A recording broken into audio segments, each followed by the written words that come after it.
आज आपको पढ़ाया जा रहा है क्लास 10th में NCERT सिलेबस है और चैप्टर 7 कोऑर्डिनेट ज्योमेट्री निर्देशांक ज्यामिति। देखो इसके पहले भी एक वीडियो बनाया जा चुका है, ठीक है। कंसेप्ट के बारे में आज आपको बताएंगे महत्वपूर्ण सूत्र, ठीक है, ध्यान दें। जैसे पहला सूत्र, मान लीजिए कि ये एक बिंदु है A और एक बिंदु है B। इसकी कोऑर्डिनेट यानी निर्देशांक क्रमशः x1 y1 और बिंदु B की कोऑर्डिनेट निर्देशांक x2 y2 है। तो दो बिंदुओं के बीच की दूरी AB, ये दूसरा बिंदु है B, तो इनके बीच की दूरी AB बराबर D, जिसे आप कह सकते हैं दो बिंदुओं के बीच की दूरी। दो बिंदुओं के बीच की दूरी, ध्यान दें। A और B दो बिंदु हैं जिनके निर्देशांक क्रमशः x1 y1 और x2 y2 हैं। तो दो बिंदुओं के बीच की दूरी यानी AB बराबर D, इसे हम कहते हैं दो बिंदुओं के बीच की दूरी। ये बराबर होता है under root x2 minus x1 का whole square plus y2 minus y1 का होल स्क्वायर। ध्यान दीजिए, AB दो बिंदुओं के बीच की दूरी AB, इसे हम स्मॉल d से व्यक्त करते हैं। दो बिंदुओं के बीच की दूरी बराबर under root x2 minus x1 का whole square plus y2 minus y1 का होल स्क्वायर। ध्यान दें, इसे हम ऐसे भी लिख सकते हैं और इसे हम ऐसे भी लिख सकते हैं, x1 माइनस x2 का whole square plus y1 minus y2 का होल स्क्वायर। ध्यान दें, चाहे हम ये सूत्र प्रयोग करें, ये वाला, और चाहे ये वाला, चाहे हम लगाएं under root x2 minus x1 का whole square plus y2 minus y1 का होल स्क्वायर, चाहे हम यूज़ करें under root x1 minus x2 का whole square plus y1 minus y2 का होल स्क्वायर, इससे कोई फ़र्क नहीं पड़ता। फ़र्क इसलिए नहीं पड़ता कि x2 माइनस x1 अगर पॉजिटिव है तो उसका होल स्क्वायर वो भी पॉजिटिव होगा, अगर x1 माइनस x2 अगर नेगेटिव आ जाता है तो उसका होल स्क्वायर उसे प्लस बना देगा। इसलिए वही स्थिति इसमें भी है। y2 माइनस y1 सपोज कीजिए, मान लीजिए पॉजिटिव 5 आता है, y2 माइनस y1 निकालने पर प्लस 5 आता है, तो उसका होल स्क्वायर कितना होगा 25। अगर y1 माइनस y2 कर देंगे तो माइनस 5 हो जाएगा, और माइनस 5 का होल स्क्वायर कितना हो जाता है प्लस 25। तो इन सूत्रों में कोई एक ही चीज़ें हैं, चाहे ये यूज़ करो और चाहे ये यूज़ करो, ध्यान दो। तो हो गया, इसे जनरली हम कहते हैं। अतः आप ऐसा कर सकते हैं, दो बिंदुओं के बीच की दूरी, ध्यान दें, दो बिंदुओं के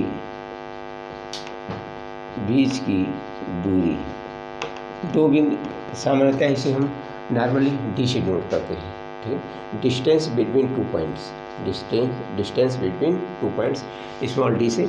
और ये सूत्र है आपका under root x2 minus x1 का whole square plus y2 minus y1 का होल स्क्वायर। चाहे ये यूज़ करें चाहे ये यूज़ करें, x1 माइनस x2 का whole square plus y1 minus y2 का होल स्क्वायर। आप ये लगाइए, इसमें कोई अंतर नहीं है। आगे देखिए दूसरा, मान लीजिए कि दो बिंदु ये हैं C है और D है। इसके निर्देशांक यानी कोऑर्डिनेट इंग्लिश में कहते हैं x1 y1 है और इसके x2 y2। इसके निर्देशांक x1 y1 है, साफ साफ कर देते हैं, x1 कामा y1। तो बिंदु C के निर्देशांक समझ लीजिए x1 y1 है, बिंदु D के निर्देशांक x2 y2 है, और अंग्रेजी में हम इसे कोऑर्डिनेट कहते हैं। C की कोऑर्डिनेट x1 y1 है और D की कोऑर्डिनेट x2 y2 है। तो और मान लीजिए CD का मध्य बिंदु E है, ये E है लिया गया है।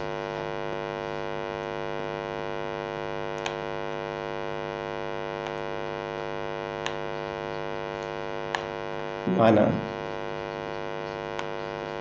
CD का मध्य बिंदु E है,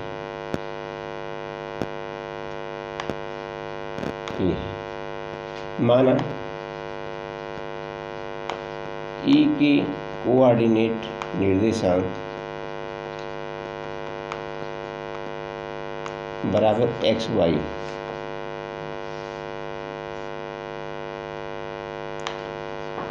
देखिए हमने माना ई के निर्देशांक क्या है, x Y, x comma y.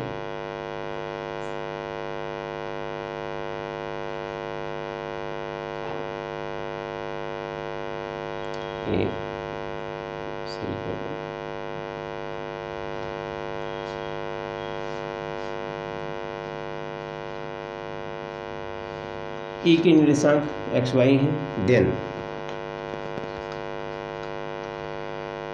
X बराबर होता है x1 plus x2 divide by 2 and y बराबर होता है y1 plus y2 divide by 2। ऐसे हम किसी भी दिए गए रेखाखंड या किसी त्रिभुज की भुजाओं के मध्य बिंदु के निर्देशांक ज्ञात कर सकते हैं। ठीक है, और दूसरा हो गया। तीसरा सूत्र देखें,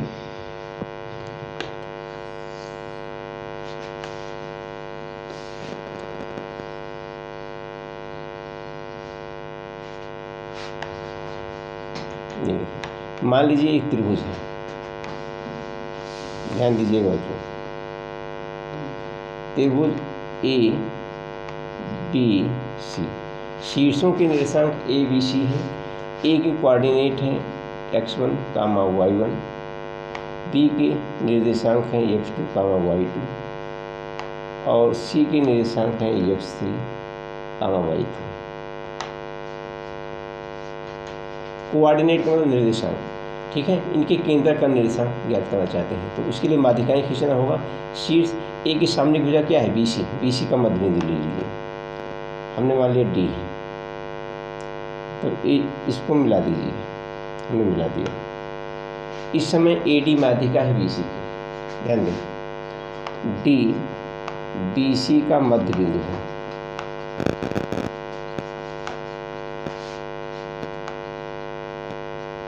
D BC का मध्य बिंदु है तो AD माध्यिका है BC की। इसी क्रम में अर्थात AD माध्यिका है BC की, AD माध्यिका है BC की, क्योंकि BC के मध्य बिंदु से मिलती है। इसी प्रकार ABCDE ले लें, इसका मध्य बिंदु ले लें।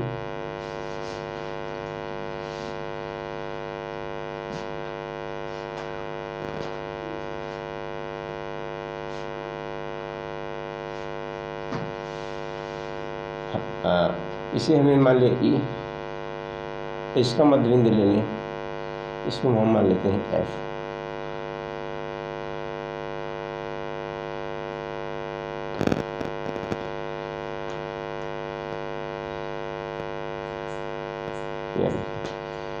तो ये G जो है केंद्रक है। देखिए DE, ध्यान दीजिएगा, E AC का मध्य बिंदु है, AC का मध्य बिंदु है। अर्थात ध्यान दें, BE माध्यिका है AC की, BE माध्यिका है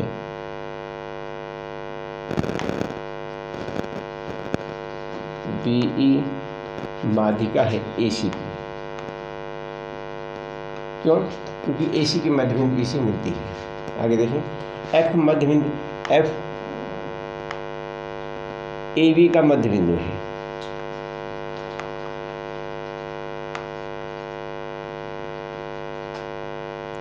अर्थात CF माध्यिका है AB की, CF माध्यिका है AB की, क्योंकि CF जो है AB की मध्य बिंदु F से मिलती है। और तो त्रिभुज के अंतर्गत कितनी माध्यिकाएं हैं? 3। कौन कौन सी माध्यिका हैं? AD, BE और CF। इस प्रकार AD, BE तथा CF 3 माध्यिकाएं हुई। इस प्रकार AD, BE तथा CF त्रिभुज ABC की 3 माध्यिकाएं हुई। 3 माध्यिकाएं हुई।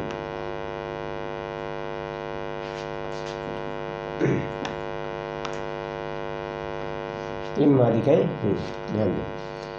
इस प्रकार AD, BE तथा CF त्रिभुज ABC की 3 माध्यिकाएं हुई तथा तीनों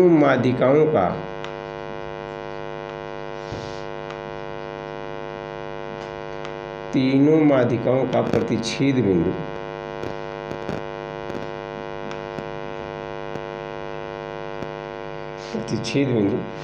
G है।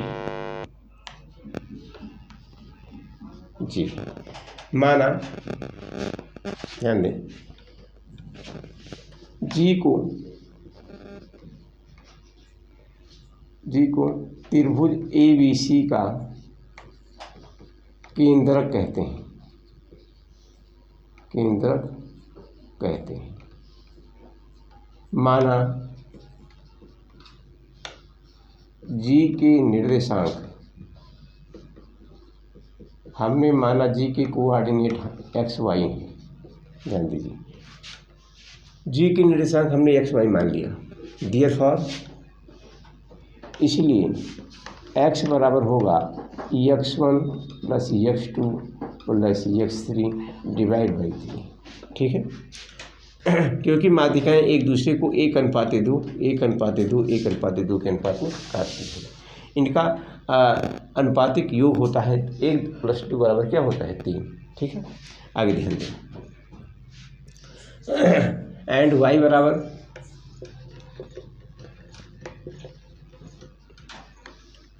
होता है y1 plus y2 plus y3 divide by 3। देखिए,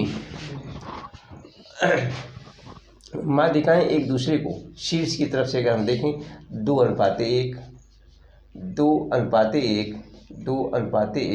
और 2:1। कहने का तात्पर्य AG/GD 2:1, BG/GE 2:1, CG/GF 2:1। तो इनका अनुपातिक योग कितना हो गया? सम ऑफ द रेशियो। तो 2 + 1 बराबर कितना हो गया 3, वही डिवाइड बाई 3 हो जाता है। तो आप केंद्र के निर्देशांक G के निर्देशांक x y निकाल सकते हैं। अगला सूत्र देखेंगे, 3 हो गया। चौथा देखिए, मान लें AB है, इसके A के कोऑर्डिनेट x1 y1 और B के कोऑर्डिनेट x2 y2 हैं, और एक कोई रेखा बिंदु C से गुजरती है, पासेस थ्रू पॉइंट C से होकर जाती है, और जिसके की निर्देशांक x, y है, और ये AC और CB को m/n के अनुपात में डिवाइड करती है। यानी इतना हिस्सा AC m हो जाता है और CB हो जाता है n। कहने का तात्पर्य AC/CB = m/n। फिर से समझ लीजिए, एक रेखा AB है जिसके सिरों के निर्देशांक x1 y1 x2 y2 हैं। एक कोई बिंदु C है, C बिंदु इस रेखा को AC/CB के अनुपात में डिवाइड करता है। यह अनुपात हमने मान लिया AC m है और CB क्या है, n है। तो AC और CB का जो डिवाइडेशन हुआ आपस में, वो हुआ m/n के अनुपात में ये विभाजित हो गए, अंतः विभाजित हुए हैं। तो ध्यान दीजिए, तो अंतः विभाजन की दशा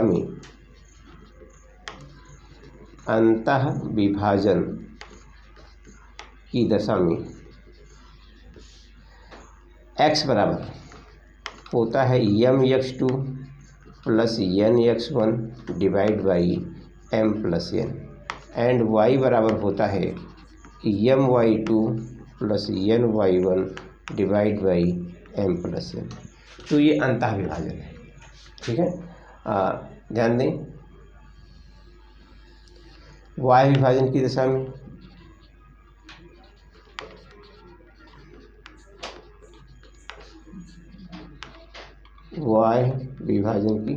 में ध्यान दें, कुछ आपको ज़्यादा नहीं करना है।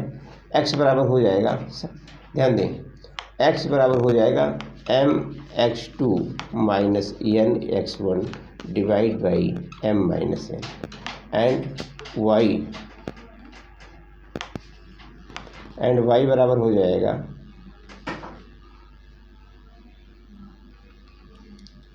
साफ कर देते हैं, एंड y बराबर हो जाएगा my2 minus ny1 divide by m minus n। तो ये अंताविभाजन का सूत्र है, अंताविभाजन वाले में प्लस आता है दोनों जगह, और वाय विभाजन में दोनों जगह सिर्फ माइनस हो जाता है। तो आप इसे नोट कर सकते हैं, शेष अगले पार्ट में बताएंगे। इधर ध्यान दीजिए, इसे पार्ट बी दे सकते हैं नाम, कहाँ गया निशान, पार्ट बी से नाम दे दीजिए ताकि अगला पार्ट सी की क्रम में बनाया जा सके। ठीक है, नोट कर लीजिए बच्चों। आज के लिए इतना ही, बहुत बहुत धन्यवाद।